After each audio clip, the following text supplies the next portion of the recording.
edita, así que no hay ningún problema. Cortamos, hacemos plaqueta, todo. Bienvenidos a Seré Millones. Habla cualquiera. Opinar de política es más complicado.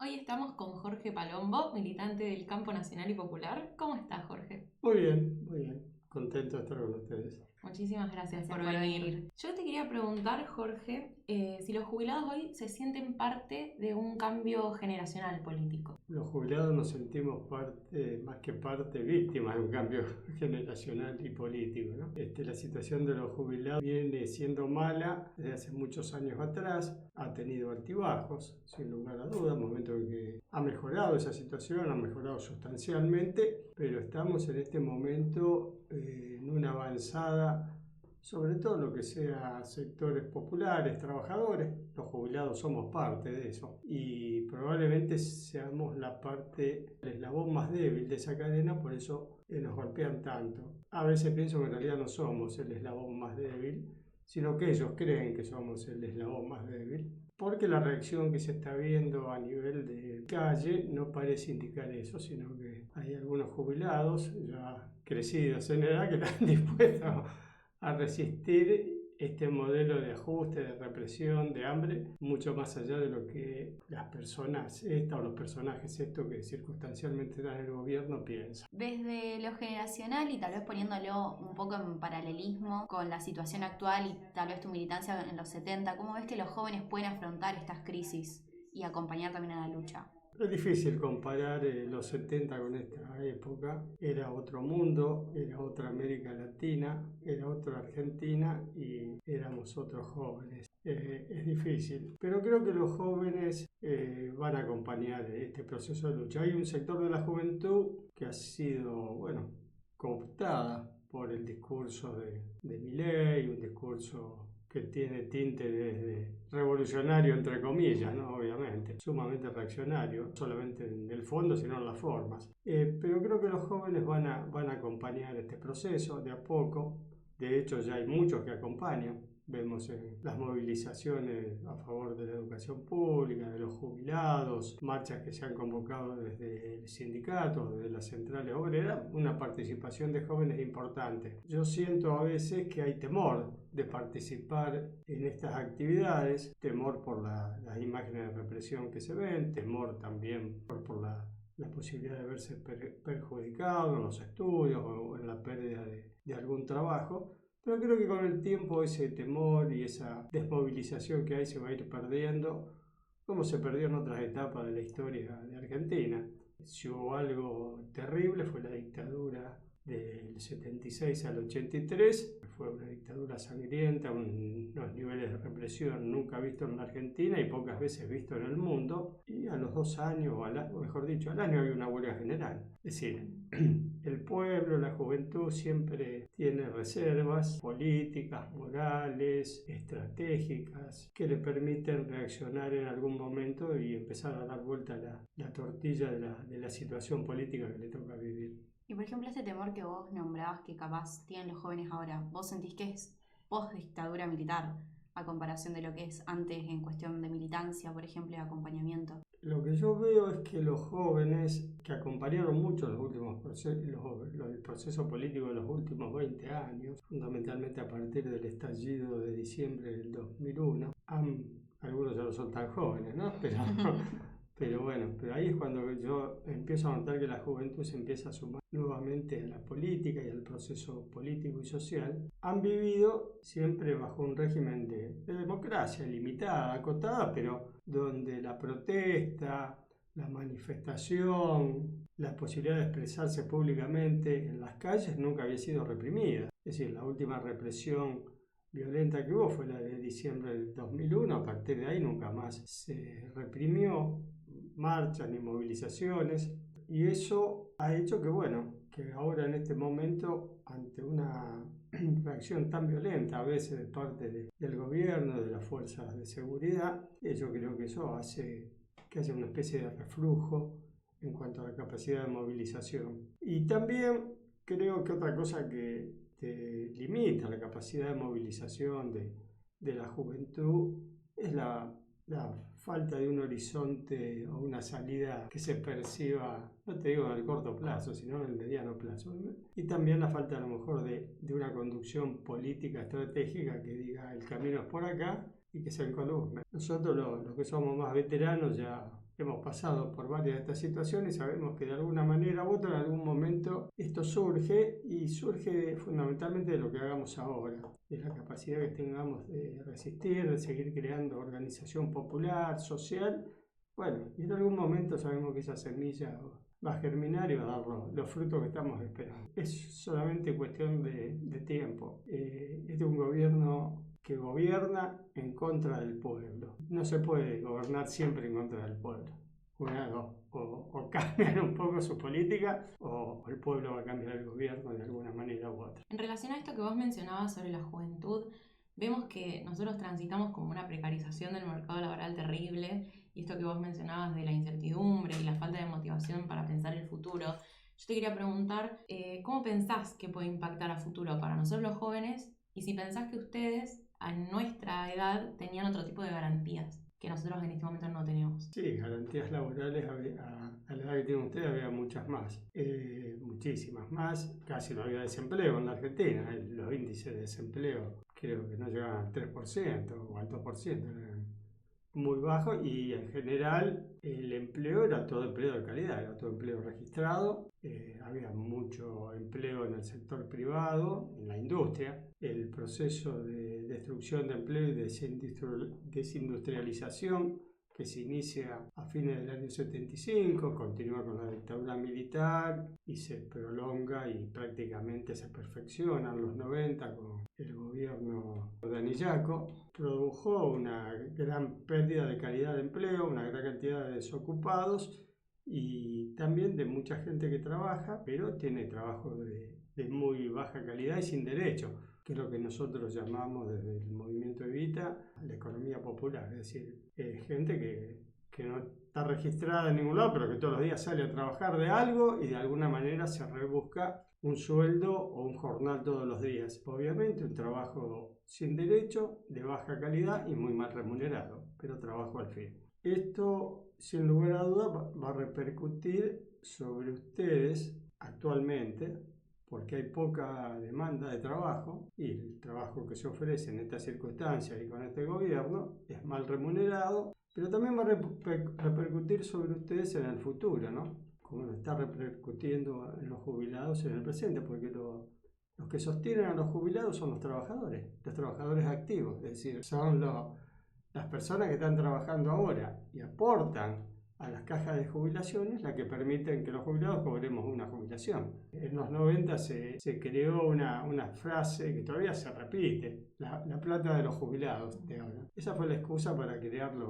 las jubilaciones privadas, la AFJP. No existe la plata de los jubilados, es una falacia, es una mentira. Lo único que existen son trabajadores activos y todos los meses aportan a una caja de jubilación para que pueda pagarles la jubilación a los jubilados. Lo único que garantiza una jubilación digna a esos jubilados es que haya cada día más trabajadores con derechos, anotados, inscritos, cobrando un salario digno que les permita vivir a ellos y sostenernos a los viejos que ya no estamos en condiciones de trabajar. Bueno, hablabas recién lo del futuro y nos parecía muy importante porque queríamos saber si en tu juventud vos te preocupaste por tu futuro de jubilado, capaz como sí lo estamos haciendo nosotros en este momento por la situación socioeconómica actual del país, que sí nos preocupa, vamos a llegar a tal edad con una jubilación por lo menos. A ese nivel nos estamos llegando a preguntar. Sí, vos sabés que no. Yo por lo menos nunca me lo pregunté, mucho menos a la edad de ustedes. Y te digo que hasta no hace mucho tiempo atrás tampoco me lo preocupaba, ¿no? Me lo pensaba. Cuando yo tenía la edad de ustedes, los jubilados se quejaban también de que ganaban poco siempre, pero vivían una vida más digna. Era otro país también, ¿eh?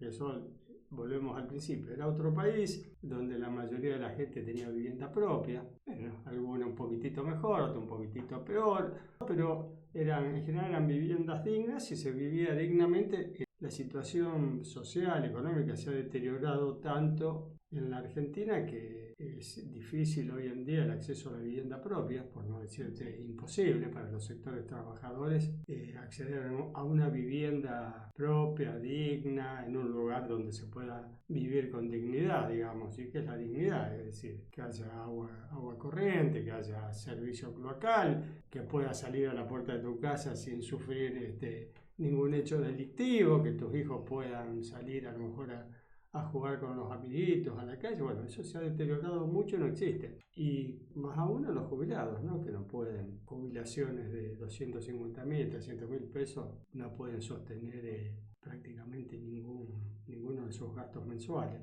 Es así, yo sinceramente no me preocupé. Me encanta que ustedes se preocupan, porque de lo que esté pasando ahora va a depender el futuro de ustedes y de cómo nosotros nos paremos ante lo que está pasando ahora. Va a depender también el futuro de ustedes, ¿no? Porque si dejamos que las cosas sigan su curso, el futuro va a ser bastante más negro que este presente que estamos viviendo. Nombrabas una serie de derechos que en este caso ya no son garantías. Hablábamos de vivienda propia, Sí. de agua, de obra social y demás. Y te quería preguntar si vos consideras que la militancia para vivir en este momento una ancianidad de forma plena, digamos, está dentro de la militancia por los derechos humanos. Bueno, sí, es parte de esa militancia, la lucha por los derechos humanos. La militancia por los derechos humanos que siempre la relacionamos con el accionar de la dictadura, de la última dictadura cívico-militar. Es importante porque la militancia de derechos humanos no solamente rescata la lucha de las personas que murieron, desaparecieron, fueron asesinadas por la dictadura, sino que también rescata los proyectos políticos que tenían esas personas. Esas personas, como ellas y como yo, teníamos un proyecto político del país muy distinto al que hay ahora. Y eso implica también discutir de que se puede vivir y se puede construir un país de otra forma, de otra manera y con otros objetivos. Que es posible construir un país que incluya a todas y todos. Los argentinos podamos tener un lugar bajo el sol cada vez que nacemos. Y yo creo que la dictadura, cuando asesinó, reprimió, exilió, torturó, violó a miles y miles de militantes populares, en realidad lo que quería era hacer desaparecer la posibilidad de existencia de ese proyecto político. Entonces, de esos proyectos políticos alternativos al que venían a traer ellos, que es similar al de ahora. El proyecto político de ahora, de Milei, es el mismo proyecto político de la dictadura. Lo que pasa es que en aquella época la resistencia a ese proceso político fue muchísimo más grande y por lo tanto la represión tuvo que ser muchísimo más grande para poder implementarlo. A pesar de que al año ya tuvieron su primer paro general. Eso hace la posibilidad de discutir proyectos políticos alternativos a e incluso al que han venido operando el modelo de país que se instaló a partir del resurgimiento de la democracia. No fue siempre el mismo, pero han tenido algunos patrones conducentes que lo ponen siempre en el mismo lugar y que es que nunca nadie se planteó un cambio profundo en las estructuras económicas y sociales de Argentina. Los últimos que realmente nos planteamos un cambio en las estructuras políticas y sociales e hicimos un recorrido, un camino en dirección a eso, creo que fue la militancia de los 70. A partir de ahí ha habido pasos importantes, pero no lo suficientemente profundos como para lograr los cambios políticos y sociales que requiere Argentina para salir de esta situación de deterioro, de retroceso que ya lleva casi 50 años. ¿Y vos ves posible que este gobierno cambie de alguna manera la posición que tiene hasta a este intento de cambio político, a los reclamos que se están haciendo tanto desde el lado de los jubilados, de los estudiantes, de los docentes, la clase trabajadora? Yo te diría que no, que creo que este gobierno no, y muchísimo menos con los personajes que tiene adentro del gobierno, no adentro del gabinete. Algunos son como Sturzenegger, que es un personaje nefasto. Que no empatizan básicamente con la gente. No empatizan, no, aparte de un tipo que ya es Sturzenegger, uno de los responsables de la crisis del 2001. Sí, son figuritas repetidas. Claro, sí. fue él, después volvió a estar con Macri y ahora está con esta otra persona. El único que falta es Cavallo, y Cavallo no lo han llevado porque debe estar muy mayor, ya si no estaría Cavallo, pero claro, es el presidente se ha encargado de elogiarlo más de una vez a Cavallo. Cavallo estuvo en el Banco Central en el año 1982 con los militares, fue el que estatizó la deuda externa privada. Ese es un hecho que se habla poco. En el año 89-90 vino ya no para estatizar, sino para privatizar todas las empresas del Estado. Es decir, que primero la deuda que tenían los grandes empresarios argentinos la socializó. Es decir, lo que debía yo, dijo, bueno, ya no la voy a pagar. Yo voy a pagar una parte, pero también una parte la va a pagar vos, la va a pagar vos y la va a pagar él. Entonces, ahí fuimos socialistas. Pero después, cuando volvimos, privatizó todas las empresas públicas para pagar la deuda que yo había contraído hacía 10 años atrás. La pagamos con las empresas públicas. Y en el año 2001, que es el gran responsable del estallido, junto con el gobierno del radical de la Rúa, cuando impone el corralito. Es un personaje que ha estado siempre apareciendo y desapareciendo en los peores momentos de la República y siempre beneficiando los intereses de cualquiera menos del pueblo y los trabajadores. Y en este gobierno hay personajes que son muy similares a él. Hay mucha gente metida en ese lugar, gente que reivindica a la dictadura militar, que la reivindica, no que la niega, la reivindica, da como bueno lo actuado por la dictadura militar. Yo no creo que cambie, tendría que eliminar a todo su gabinete, cosa que no creo que esté dispuesto a hacerlo el presidente actual. Creo que hay algo que va a ser es fundamental, es la presencia en la calle de todos los movimientos populares. Por eso ellos lo saben y por eso reprimen cuando salimos a la calle. ¿Y cómo pensás que llega este personaje como Milei al poder teniendo un proyecto político tan parecido a lo que ya fue, que se presenta como nuevo, como libertad y que al final termina siendo todo lo contrario, ¿no? Él habla de la libertad en los mercados y se basa en algunos supuestos que están en los libros de economía, que creo que está en el libro La riqueza de las naciones de Adam Smith, que habla del capitalismo de libre competencia, donde dice que si uno deja jugar a los mercados, por el solo hecho de que yo voy a tratar de llevar adelante mi mayor interés posible, que vos también vas a tratar de obtener tu mayor beneficio posible, y ella y todos, no contempla este esquema, que es solamente un esquema de estudio, para armar un pequeño modelo económico para permitir entender cómo funcionaba el capitalismo de hace más de 200 años atrás, estamos hablando, ¿no? Lo que no contempla, porque no existía en ese momento, es la existencia de los monopolios. Claro. Entonces, donde ni vos, ni yo, ni ella podemos ir a competir contra ponele que querramos poner una granjita. Y la vamos a poner al lado del Carrefour, al lado del Coto, y que no podemos competir, ¿verdad? ¿Verdad? Es imposible. Es decir, no contempla eso. Parte de un supuesto que es falso, de que todos tenemos la misma capacidad de competir en este mercado. Eso no existe.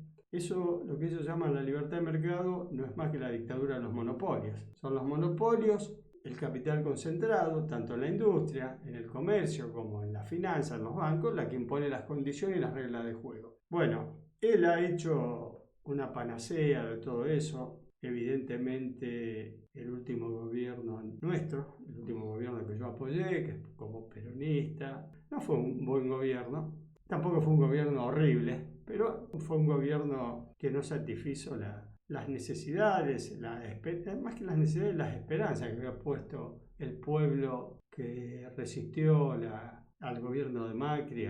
Y las esperanzas que había puesto en ese gobierno fueron grandes, algunos factores que sin lugar a dudas jugaron, la pandemia, la famosa guerra, la sequía, pero bueno, de todos modos le faltó coraje y decisión política, interpreto yo al gobierno de Alberto Fernández.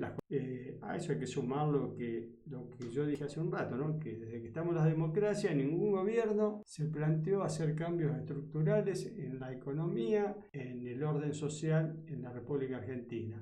Todo eso va creando frustraciones en la gente, y también tenemos que pensar que la derecha juega, ¿no? La derecha tiene actores políticos, la derecha sabotea, tiene acceso a los medios de comunicación, da sentido a algunas cosas que parecen absurdas a través de los medios de comunicación, y todo eso hace que haya gente, bueno, que está cansada a veces de vivir por una vida que no es buena, sin vivienda, sin cloaca, sin el tipo que pasa todos los días recorriendo los residuos, entonces se le junta montaña de basura en la calle, sale a trabajar en una bicicleta y a las 2 cuadras le pegan un palazo y se la roban, cosas que en el pueblo va creando una sensación de insatisfacción, necesidad de cambiar, de salir de ese lugar. Bueno, y cualquiera que venga y prometa algo sin explicitar mucho cómo lo va a hacer y le eche la culpa a la casta, sin especificar qué era la casta. Que al final como fuimos este nosotros, tipo. los Claro, estudiantes, al final los la casta trabajadores. parece que éramos nosotros, el pueblo, el mismo tipo o la misma tipa a la que le robaron el celular, a la que le robaron la bicicleta, al que no tiene cloaca, que va a seguir sin celular, sin bicicleta, sin cloaca, y probablemente pierda hasta lo poco que tenga, y cuando salga a quejarse por eso, lo único que va a recibir es una andanada de garrotazo y de gas pimienta, que es lo que está pasando ahora. Y por este mismo cansancio que yo creo que está viviendo la mayoría o cierto sector de la sociedad y que por eso evidentemente la juventud lo votó, ¿crees que también se da por no escuchar a la gente mayor? Porque yo creo que mucha gente lo advirtió, lo dijo y sin embargo dijeron como no, que le vamos a tomar la palabra, y hoy en día creo que hay bastantes arrepentidos. Sí, creo que hay, algo de eso hay, pero tal vez a lo mejor los mayores no hablamos con la precisión o no alzamos la voz todo lo que hacía falta, ¿no? A lo mejor también pensando que no se llegaría a esto, pero sí, hay algo de eso. No hemos estado exentos nada, ninguno, ni nosotros, ni los que nos precedieron, ni los que nos siguieron. Y es que hay una especie de soberbia, ¿no? Que uno cree que la historia empieza cuando uno llega y que termina cuando uno se va. Y la historia no empezó cuando uno llegó ni va a terminar cuando uno se va. Es decir, cuando uno llegó hay una historia previa, hay actores, hay personas, hay militantes políticos que han ido construyendo esa historia y han llegado hasta ese punto. Probablemente sea bueno cambiar algo, pero eso no quiere decir que haya que descontinuar o eliminar todo lo actuado a ese momento. Y también que cuando uno se va, ya se va de la vida o se va porque decide no participar más en política o no militar más, la historia no termina cuando uno se va, la historia sigue. Eso es un problema, ¿no? Que hay que, no sé cómo llamarlo, si lo tratarán los psicólogos, los sociólogos, ¿qué? Pero es un tema ese. Sectores de la juventud no nos han escuchado, pero bueno, también no nos han escuchado porque veníamos de una situación mala, ¿viste? Y los actores que proponían solucionarle la situación eran los mismos que lo habían llevado a esa situación, ¿no? Entonces Sí. es un poquito complicado. Por eso te reitero, creo que tenemos que hablar con más firmeza, con más decisión en cuanto a cuáles son las necesidades de cambio estructural que requiere la sociedad y la economía argentina. Y por el lado de la militancia, nosotros en la entrevista anterior y también dentro de nuestros espacios de debate y demás, Sí. venimos hablando sobre esta desarticulación que hay entre los espacios militantes, ¿no? Digamos, los estudiantes, los docentes, los jubilados. Y te queríamos preguntar si vos creías que la lucha es colectiva y si ves esta desarticulación de la que nosotros hablamos. Sí, hay una gran desarticulación, importante desarticulación. Si bien todos apoyamos cada espacio, no sé, derecho humano, sindical, jubilado, ahora la marcha universitaria, reforma jubilatoria, la reforma jubilatoria en la provincia. Si bien todos los espacios apoyan, pero es cierto que no hay, son como ríos o arroyitos que van circulando, ¿no? Separados. Yo creo que en algún momento van a confluir esos pequeños torrentes hasta construir un gran río. Creo que hay ahora en este momento un poco de confluencia, incluso que hay algunas confluencias con sectores políticos dentro de lo popular, ¿viste? Que estaban separados, pero que al menos ahora en las manifestaciones, en la lucha callejera están presentes. Concretamente los sectores de izquierda, que estamos confluyendo, al menos en la lucha por estas cuestiones, estamos confluyendo en un marco de unidad. También eso tiene que ver con que no hay nadie que conduzca, ¿no? Que tenga la capacidad de conducir todas esas luchas.